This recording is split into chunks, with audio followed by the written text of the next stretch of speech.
Polis menahan 4 pelajar Maktab Rendah Sains Mara MRSM Sultan Azlan Shah, Kuala Kangsar berkaitan kes buli secara kekerasan seperti rakaman video tular di media sosial. Salam sejahtera saya ucapkan kepada Dr. Najihah. Kami dari Kumpulan 6 telah memilih tema isu-isu berkaitan dengan peranan etika dan peradaban mendukung tanggungjawab sosial di Malaysia, iaitu isu masalah disiplin dalam kalangan pelajar.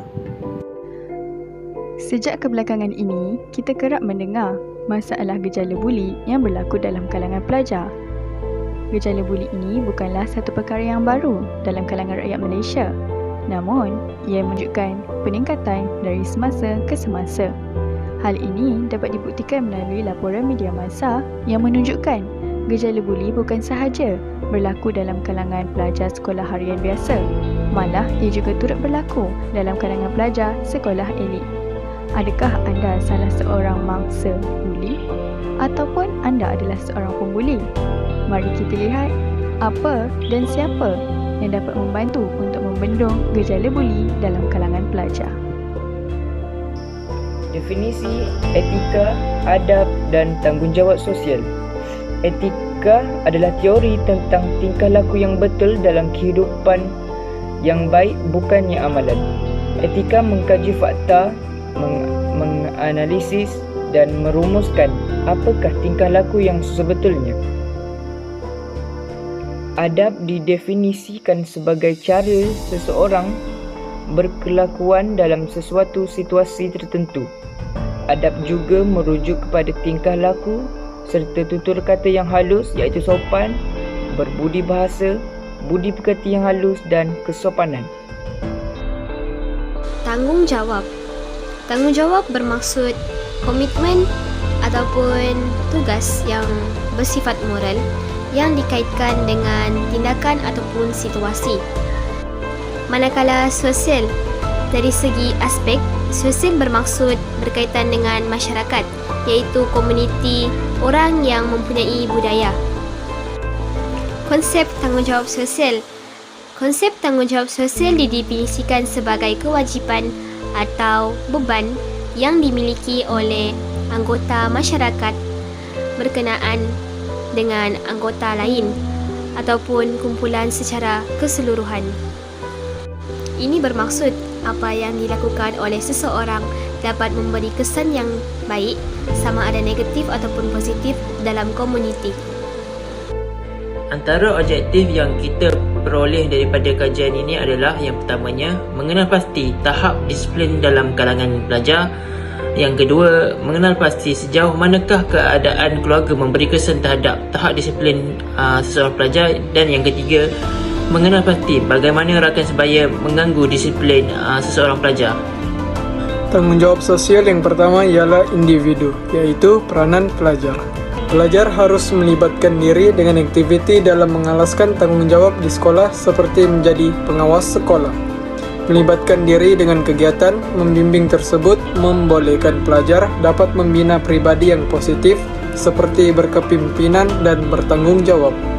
Selain itu, berkemahiran dalam berkomunikasi.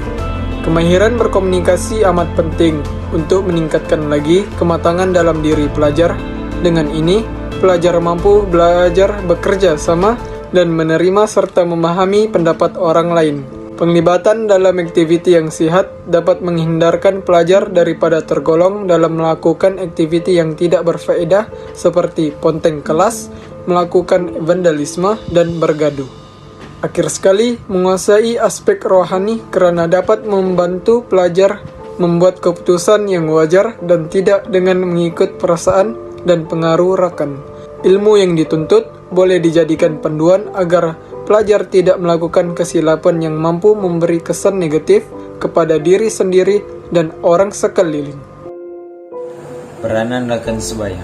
Isi yang pertama ialah memanfaatkan masa senggang dengan melibatkan diri dalam kegiatan yang berfaedah seperti membaca buku, bermain futsal dengan rakan dan belajar secara berkelompok membolehkan kita bertukar-tukar pandangan dengan rakan kita.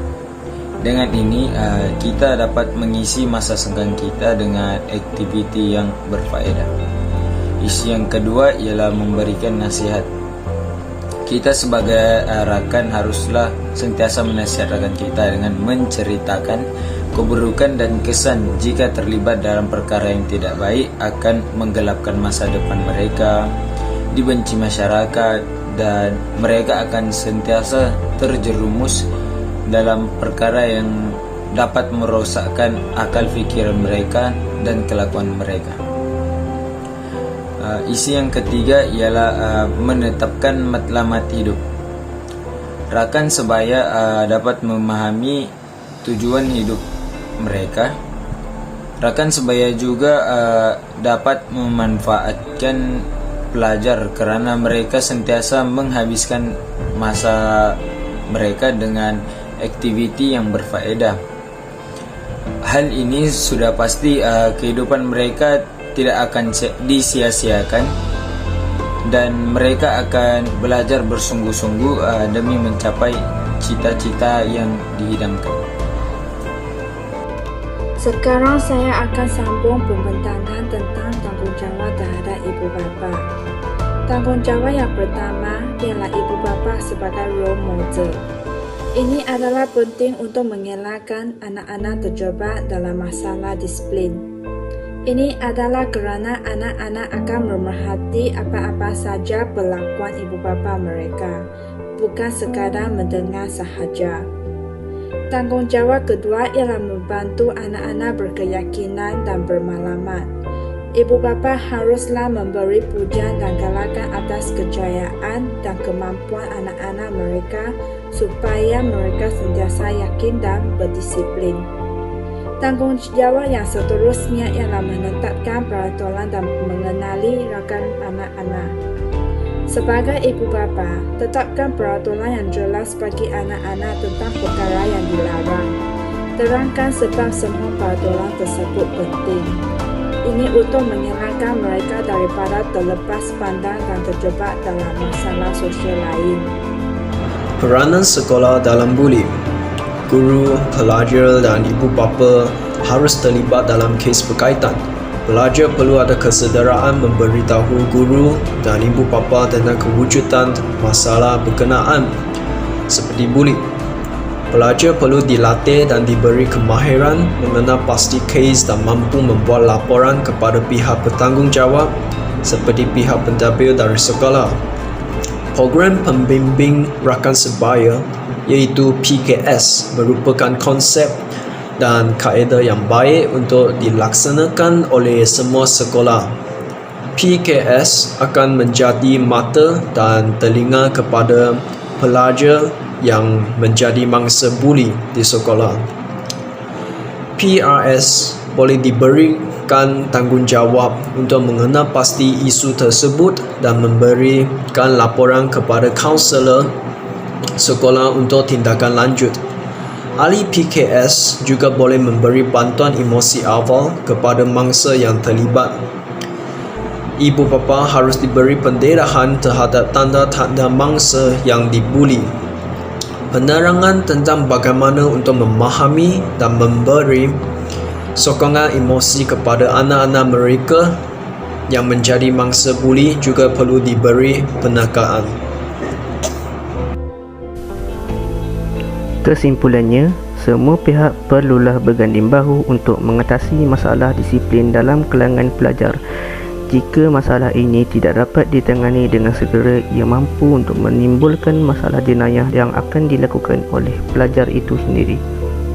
Hal ini kerana golongan pelajar adalah harapan bangsa dan negara untuk memimpin negara pada masa akan datang. Dengan itu, tamatlah sudah video kami. Sekian, terima kasih.